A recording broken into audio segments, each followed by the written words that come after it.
It's training day, but you don't feel like training. You are an athlete of aging, committed to fitness after 50, and you have a program, and you know you should go to the gym, but you don't want to. You know you'll hate yourself later if you don't train, but you don't want to.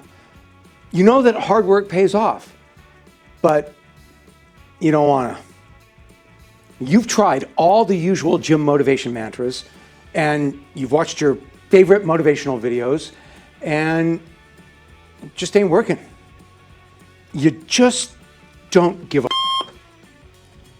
Let's see if we can help you recapture your lost adulthood in 6 simple steps. Hey, Greysteel Nation, it's Sully here with the Barbell Prescription, keeping you healthy and fit after 50.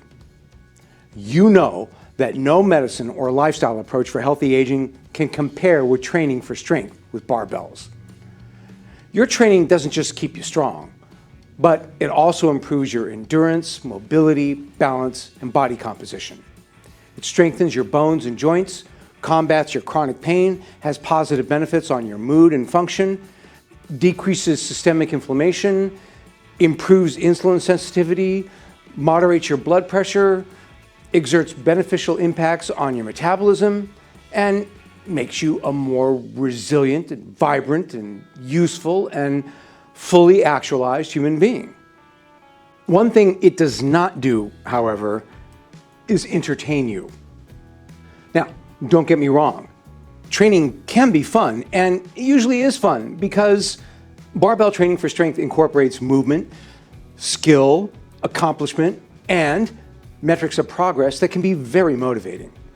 It has anatomic, biomechanical, physiological, psychological, and even philosophical dimensions that can make training a real geek fest for the nerdy among us.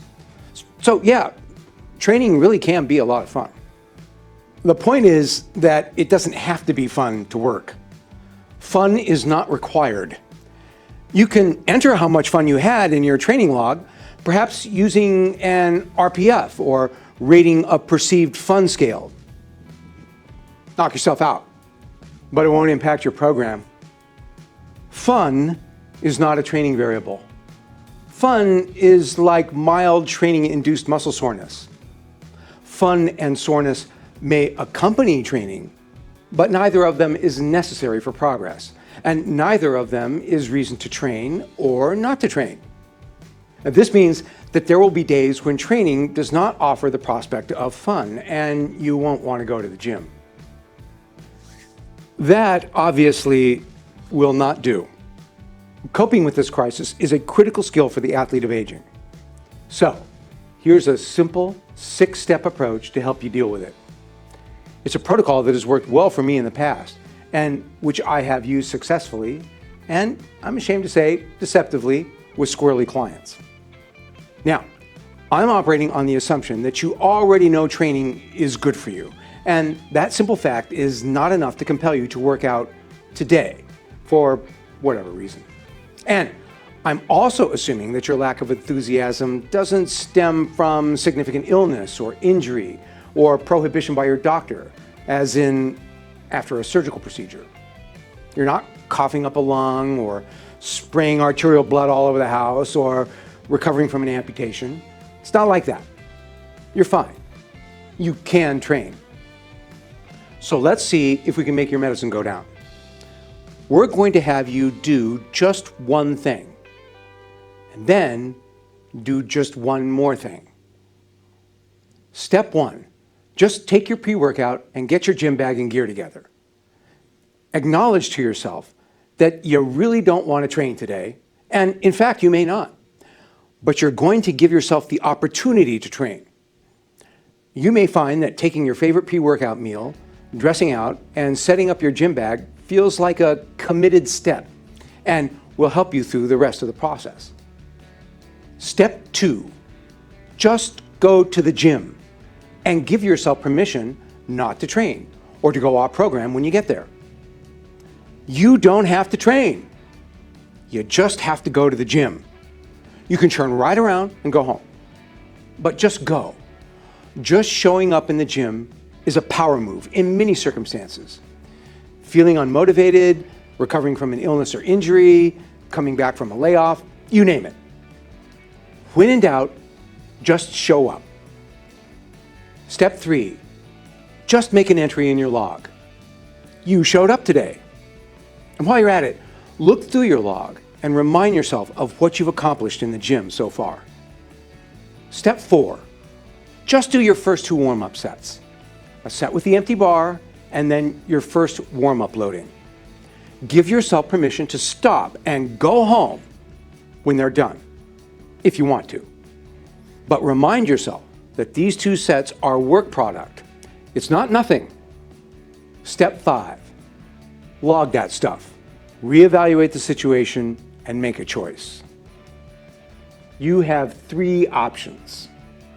Option 5A, go ahead and finish your workout. Congratulations, you win. Remember, you don't have to enjoy it, but you can enjoy having done it. Option 5B, go off program and do a light workout. Just whatever you feel like doing. And make sure you log it. Option 5C, pack up and go home, but only after making a log entry, including the work you managed to get done in spite of yourself, and some notes on what you were feeling and your best guess as to why. Step 6, congratulate yourself for going to the gym and getting under the bar. This is the most important step. Now, they say that showing up is 90% of success, or some other arbitrary number that cannot be substantiated, but sounds good. And of course, there's a kernel of truth in that. So, it's pretty clear what's going on here. This protocol doesn't resort to an internal pep talk or a collection of pithy training motivation aphorisms, although you're certainly welcome to use those if they help you. This protocol isn't a speech by a Navy SEAL that broke the internet, or a Rocky clip with an eye of the tiger, or even a tough love rant from your favorite fitness guru. It's not like that. Instead, it's a prescription for action. A good old-fashioned put one foot in front of the other formula for getting something done, even if you don't feel like doing it. If you're like most of us and you institute this protocol, you'll almost always end up with option 5A. You're there, you're dressed out, you're fed, you've warmed up, you've logged your appearance and your warm-up. And what the hell? You'll just go ahead and do your workout. And you may even enjoy it. Even if you don't, that's a happy ending. But if you end up with option 5B, you may also have fun, and you may not, but you will still have done something, and that work will be far more productive than nothing. Bravo. And if you end up following option 5C, you will still have accomplished something important.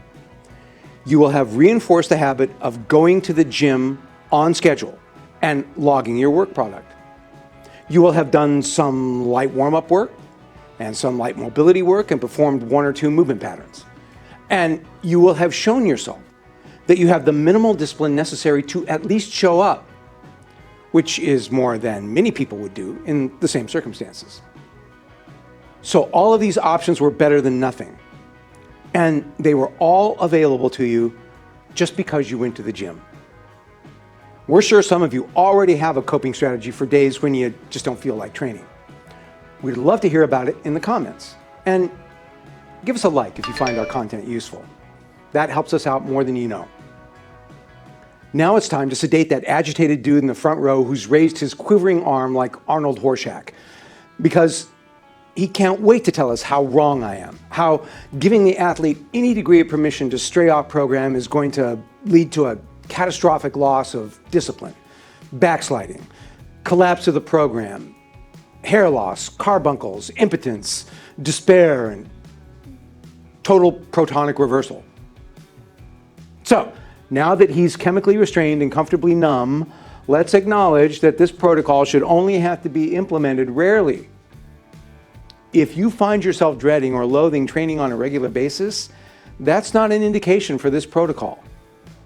nor is it a call for more self-flagellation or browbeating or discipline. The beatings will continue until morale improves. Instead, this condition is an indication for careful evaluation of your log and yourself. The differential diagnosis for this situation includes overtraining, which is a serious consideration in the athlete of aging. Or there may be emotional, personal, or even medical factors at play. It's time for you, perhaps your coach, to evaluate your program, your progress, your recovery, your reasons for training, and what's going on in your life. Look, the barbell prescription is not just exercise. It's a network of life habits, and it both affects and is affected by multiple domains of living. When your finances or relationships or career or health go off the rails, you will, if you are wise, take a hard look at your life. The same should apply to your training. But if your reluctance to train is rather an occasional run-of-the-mill attack of ennui, inertia, or just plain laziness, you have this protocol at hand to help you push through it. It happens to all of us, even that guy we had to medicate. Knowing how to negotiate that situation and yourself is just another skill that the athlete of aging has to master. And, as I'm sure many of you have already realized, it's a skill that can be applied outside the gym. Life, after all, is a powerful metaphor for training.